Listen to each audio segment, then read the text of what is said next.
विश्व मुढ़ी दिवस पालन आभिमुख्य फ्यूचर बालेश्वर संगठन पक्षर अनुष्ठित है समावेश। ओडिया लोकों साधारण जीवनधारा पखाड़ार जमिति महत्व रही ठीक सेहीपरि जोड़ी हो रही मुढ़ी। मुढ़ीर प्रचलन केबेठारु आरंभ होइछि ताहार हिसाब का पाखरे नाही। धनी की गरीब, मालिक हुअंतु कि चाकर, पिलांको ठारु आरंभ करी बुढ़ा पर्यंत सकाळ कि संध्यारे प्रत्येकଙ୍କ मुहरे मुढ़ी न बाजिले दिन सरेनी। साधारणतः ओडिशार लोके खाउतबा मुढ़ी संप्रति देशर कोण अनुकोण रे पहुंची गलानी। चाहिदा बढ़ुथिबारु घरे बजा होउथिबा मुढ़ी पई एबे कारखाना भी बसिलानी।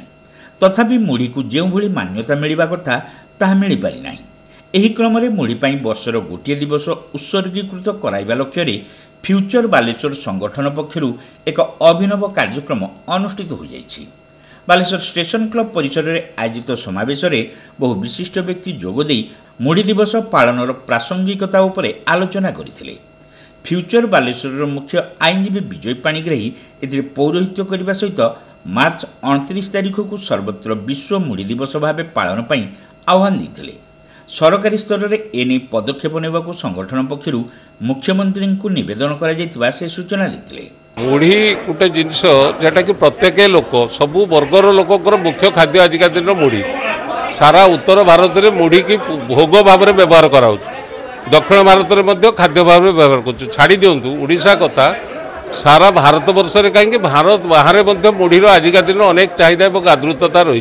कारण हूँ जदि इकोनॉमिकल पॉइंट ऑफ व्यू को जीवे कम पैसा रे आपण जड़े लोक खाई पारिबो।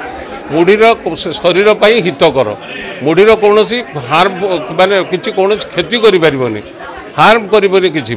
इवन डॉक्टर माने कहते आप मुढ़ी की धोईकी जदि खाई पारे ताले मुढ़ीटा ग्रहण करूँ कहीं बजार में जी अपमिश्रित खाद्य मिलूँ से दृष्टि मुढ़ी एकदम सबुठ उपादेय खाद्य गोटे। तेणु यह प्रथम कथा। द्वितीय कथा है बालेश्वर यार ओरिजिन बोली ऐतिहासिक व्यवस्था होची आपण देखंतु भुजाखिया पीर कहीं कौ दिन 100 वर्ष ऊर्ध्व काल कि आहरी बेसी हम आपण भुजाखिया पीर रही नाम ही से पीर बाबा नाम रही भुजाखिया पीर रही। आपण देखिए फकीरमोहन को साहित्य क्षेत्र को जदि जी फकीरमोहन को समय फकीरमोहन भोग लगौले मुढ़ी।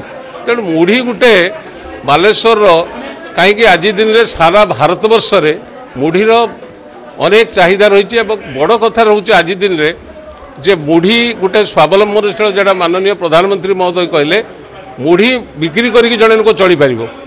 आज दिन शुणिकी आप आश्चर्य हे बालेश्वर भली जगार प्रतिदिन 4 ट्रक 5 ट्रक मुढ़ी हूँ आसूची।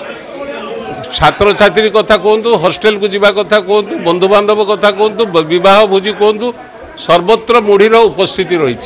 तेणु मुढ़ी की निश्चित भाव में टैग करने आम दाबी रोचे जीआई टैग दवाई। द्वितीय कथा है से आगामी दिन में अनेक कार्यक्रम हम।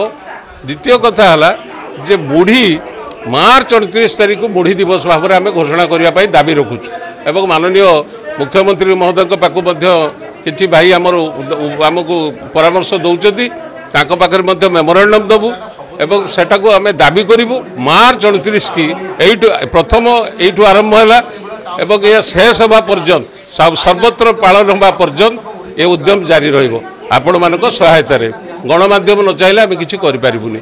तेणु आपण मैंने ही आम स्वर हे एवं आपण मानक अशेष धन्यवाद। आजिकार अनेक विशिष्ट व्यक्तित्व जो आई दृष्टि आम चाहूँ जे आपण मैंने मार्च 29 तारिख समस्ते पालन करूँ मुढ़ी दिवस भाव में। पूर्वतन विधायक प्रदीप्त पंडा, ध्वनि प्रतिध्वनि खबर कागजर संपादिका कवि शैलेन्द्री साहू, सुवर्णश्री प्रकाशन मुख्य कवि कालीपद पंडा, रूपायन स्वेच्छासेवी संगठन मुख्य श्रद्धांजलि राय, पंडित निरंजन दास, युवनेता विक्रम पंडा, श्रमिक नेता गौरांग पाणिग्राही, आईनजीवी साइरुल हक प्रमुख एथिरे जोगदे प्रत्येक ओडिया घरे जलखिया ठारू आरंभ करी रात्रि भोजन पर्यंत मुढ़ीर व्यवहार को दृष्टि रखी यह सर्वव्यापी कराइबारे विश्व मुढ़ी दिवस भाव पालन पर जुक्ति को समर्थन जनाइथिले।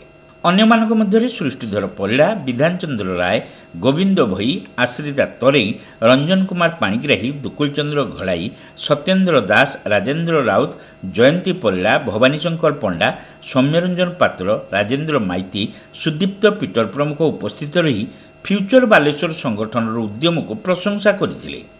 शेषरे तापस साहू धन्यवाद देथिले।